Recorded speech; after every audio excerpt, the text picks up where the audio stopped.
সমুদ্রের মাঝখানে এক জাহাজ প্রচণ্ড ঝড়ের মধ্যে পড়ে লণ্ডভণ্ড হয়ে গেল।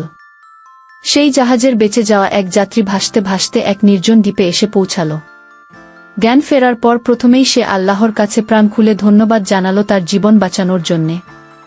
প্রতিদিন সে দ্বীপের তীরে এসে বসে থাকত যদি কোনো জাহাজ সেদিকে আসে এই আশায়, কিন্তু প্রতিদিনই তাকে হতাশ হয়ে ফিরে আসতে হতো। এরই মধ্যে সে সমুদ্রতীরে তার জন্যে একটা ছোট ঘর তৈরি করে ফেলল। সমুদ্রের মাছ ধরে এবং বন থেকে ফলমূল শিকার সে বেঁচে থাকল। এরই মধ্যে সে একদিন খাবারের খোঁজে বনের মধ্যে গেল। বন থেকে সে যখন ফিরে এলো তখন দেখল যে তার রান্না করার চুলা থেকে আগুন লেগে পুরো ঘরটি ছাই হয়ে গিয়েছে এবং তার কালো ধোঁয়ায় আকাশ ভরে গিয়েছে। লোকটি চিৎকার করে উঠল, হায় আল্লাহ, তুমি আমার ভাগ্যে এটাও রেখেছিলে। পরদিন সকালে এক জাহাজের আওয়াজে তার ঘুম ভাঙল। জাহাজটি সেই দ্বীপের দিকে তাকে উদ্ধার করার জন্যই আসছিল।